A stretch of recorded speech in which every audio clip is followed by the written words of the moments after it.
I'd like to start by introducing you to a man called Eresh, who was caught up in an unusual controversy in the 7th century BC. Because he lived in a world where animals giving birth to deformed offspring was major news, and he was on the lookout for such strange signs. He's mentioned in this letter, which tells us that he noticed a cow had given birth to a calf that looked like a lion, and he decided to kill it. To destroy the evidence, he then ate it, and to stop news getting out, he also killed the farmer who owned the cow, but he still failed to contain the story, because the servants had seen what he had done and was prepared to testify against him. This was not something he was supposed to do, and we know about it because this somehow got back to one of the king's astrologers who wrote this report to the king about it. Now, all this seems very weird to us. Why would a genetic deformity be such a big deal that it leads to intrigue and murder? And what on earth does it have to do with the history of science? Well, I think it illustrates just how seriously the Mesopotamians took signs from the gods. And I want to argue that all of this is actually part of the history of science, which has often been entwined with religion, not just in empires of faith in the Middle East, but across the world. And this letter was found in a really extraordinary place. It was found in the library of King Ashurbanipal, who was ruler of the Assyrian Empire, which is based in what is now northern Iraq, seated at Nineveh. And Ashurbanipal collected knowledge as well as territory. He amassed a collection of all of the traditional knowledge of Mesopotamia, spanning from religion and literature to magic and medicine, ritual, and a huge number of texts devoted to the art of predicting the future, which is especially relevant here. But it's also an archive that contains letters like this between the king and his advisors, which shows us what this knowledge actually meant to people and how they used it. So it's an extraordinary window into the whole way of thinking in this part of the world. And as well as telling us about Assyria, it actually tells us about the whole span of Mesopotamian civilization almost, because it contains texts 1,000 years older than the library itself, as the Assyrians were carefully preserving these ancient texts through the ages. Because Assyria comes at the very end of a time span of this region we call Mesopotamia, which is simply Greek for between the rivers. There's the Tigris and Euphrates rivers, centered in ancient Iraq. And this is the place where people built the first megacities and invented banking, law, science, and maths. But it was also a place where magic was real, and people believed that the gods really spoke to people by writing their signs all over the visible world. And this is where our intersection of science and religion begins. Because the separation of the two is an extremely modern phenomenon. And my favorite example of this is Isaac Newton, who's someone we celebrate for his achievements in maths and physics, but really he spent most of his time on alchemy and mysticism, which he would have considered much more important, in fact. And the economist Keynes said this about Newton, that he was not the first of the age of reason, but the last of the magicians, the last of the Babylonians and Sumerians, the last great mind which looked out on the visible intellectual world with the same eyes as those who began to build our intellectual inheritance. So in fact, we've only very recently begun to think differently from the Mesopotamians to begin with, and science, religion, and esoteric pursuits have been very closely linked for most of human history. So attempts to understand the world were then attempts to understand why the gods made it that way and how the gods were interacting with it. In Mesopotamia, they believed that the gods were constantly in communication with human beings. They write their messages in the stars, they write them on the earth, in the form of unusual things happening, like eclipses of the sun or moon, or a cow giving birth to a lion. But it's important to note that they don't think that these things actually caused those events to happen. An eclipse is not going to cause the death of the king. It's just a message from the gods saying, this is what's going to happen unless you do something about it. So to understand these messages and to interpret what the gods are saying, the scholars start to collect all these unusual happenings and put them into big collections of omens. This is a kind of mass data gathering. And they need to organize this data, which they do in a very systematic way, and they need to make sense of it. So they come up with theories to arrange and explain all of these correlations. But not only do scholars collect things they've seen, but they also collect things that they have never seen and would be completely impossible. And this example here comes from the realm of entrail divination, where if they want to ask the gods a question, they'll sacrifice a sheep, and they believe that the gods write the answer on the entrails at the moment of asking, open it up, and then they can decode the message by reading the marks on the entrails. And here is one example from the text, which means if the sheep has no heart, it means downfall of the prince. Obviously, they're never going to sacrifice a live sheep and find it had no heart inside it. So why does this exist? What does this mean? Well, I think it's evidence that they are thinking in a theoretical way. They are asking the question, what would it mean if the gods decided to create a sheep that had no heart? What would they be trying to say? And they create a whole system of reasoning that they can then extend to explain even the impossible from this. And the reason why I have a slightly blurry Roman sarcophagus on this slide is because this is also a key example of how knowledge was transmitted across the ancient world. This form of divination from animal organs was picked up by the ancient Greeks, it was picked up by the Etruscans, who then carried it to Rome, and it formed a key part of Roman state religion. And there is a wonderful example in Cicero, where he describes how before the murder of Julius Caesar, the Etruscan diviners were taking the omens, and they found that the animal had no heart, and this was said to mean Caesar was going to die. And we have an almost exact match in the Babylonian text, which is a wonderful example of how this knowledge moved. Now, almost anything can be an omen in Mesopotamia. Strange things in the world around them, the marks inside a sheep, the many ways the stars and planets move across the sky. And scholars then created a kind of interdisciplinary logic that cuts across all of these domains. And expert diviners would have studied more than one branch of divination most often.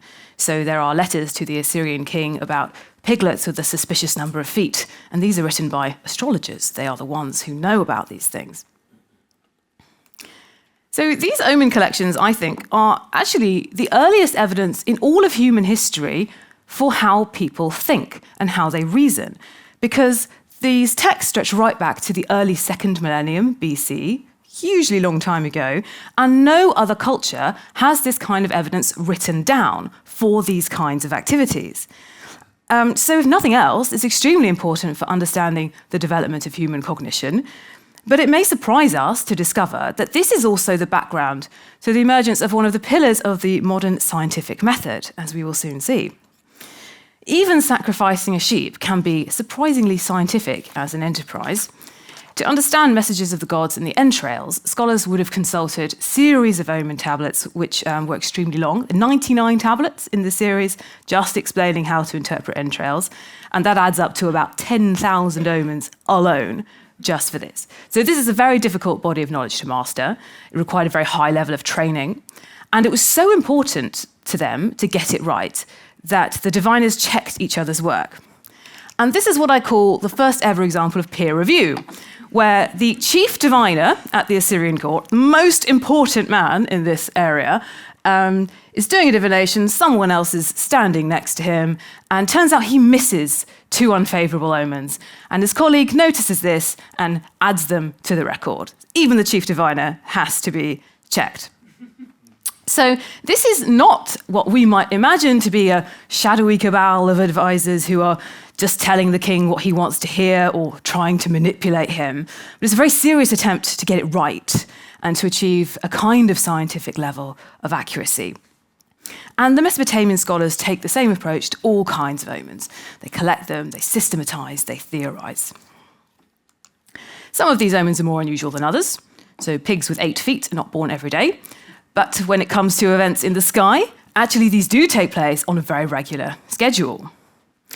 And the Mesopotamians kept records of the precise positions of stars and planets every single day for at least 600 years. Now that makes it the longest running scientific project in history as one unified enterprise. And it resulted in a huge amount of data for them to study. And it did not take long for them to recognize that there are patterns. So for instance, the planet Venus has a roughly 8-year cycle. That means if they want to know where the planet Venus is going to be on any particular day, all they had to do was look up where it had been on the same day 8 years ago. But then they get to the point where they can develop mathematical formulae as a shortcut. Instead of going through the tables and looking stuff up, they can calculate it, so they don't look it up anymore. And to see how successful they were at this, just take a look at this graph, which shows the positions of Mars, calculated according to modern methods and Babylonian methods, modern in black, Babylonian in white. And you'll see the Babylonians are actually only off at the extremes. And that is an extraordinary achievement, given that they had no instruments to do this. They are just measuring the sky with their bare hands alone. And it's not just the position of planets that they do this with. They also have very detailed knowledge of the eclipse cycles, and perhaps their most impressive achievement is actually being able to model the appearance of the moon, because the moon is not visible for the same amount of time every night. That varies quite a bit, and to predict that variability, Babylonian astronomers come up with a linear zigzag function as early as the 2nd millennium BC, again, extremely early, and is still known to mathematicians today. When Alexander the Great conquered Mesopotamia in 331 BC, the Greeks then picked up this knowledge, both the data and the calculations, and probably the theories behind it, and it became part of Greek culture, which was in turn hugely influential on later ones. So that means our astronomy is actually a direct descendant of this one. It also means that mathematical astronomy only exists because of astrology, because ancient scholars were carefully observing the sky to try to read messages from their angry gods. And that means that the algorithm and the very concept that you can extrapolate trends from data exist because of a core principle of Mesopotamian religion, that the gods speak to people and we must try to read their signs. Now, that's not so difficult for us to follow in the case of astronomy, perhaps, but in fact, the same principle is behind all of that drama we saw about the cow giving birth to a lion. Why would the gods send such a sign, and what does it mean? Well, that particular omen doesn't survive, but it probably meant something very bad was going to happen to the king, which is why there was such a huge cover-up. And all of this looks very superstitious to us, but I think we're actually not all that different. People send me stories all the time from the internet of things like a kitten being born with 2 faces in Florida some years ago, or a calf that looked a bit like a human child in South Africa one year, and people react in all kinds of extreme ways, because even though we have a scientific explanation for why these things occur, people still struggle to process them emotionally, and you can imagine everything that goes down on the internet around that. But in Mesopotamia, they took these strange events and they turned them into their version of a science. They worked them into a system that made sense of them, and it was part of classifying all these unusual things that happened in the world as messages from the gods and explaining what they would mean, even if they're starting from completely different premises than we would. So at every point in history, our understanding of the world has been imperfect, but has still led to great advances. And I think we should remember that when we look back at Mesopotamia, whose very strange beliefs gave us the foundations of the scientific method. Thank you for your attention.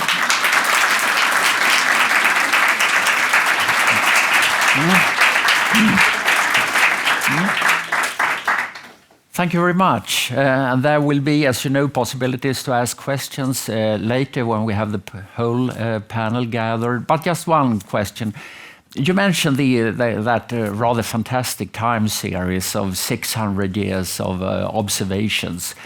When it comes to, let's call it the scientific method, were there any developments taking place during that long period of time, or did they do things in much the same fashion at the end of that period as in the beginning? Yes, you can in fact track how the mathematical developments are taking place, because at the time of the library, which I've written about, they can guess more or less, say, when an eclipse is going to happen, but they can't yet predict it exactly. So we have all of these letters where they are saying, okay, we think the eclipse is going to happen tonight, we'll keep watch just to check. But a couple of hundred years later, when the Babylonians have these mathematical formulae, then they don't need to do that anymore. And this is also when you see the first horoscopes being written down in the 5th century BC. when children are not always born at night, but if a child is born during the day, they can still predict and write down exactly where are these planets going to be at the precise time of birth. Okay, splendid.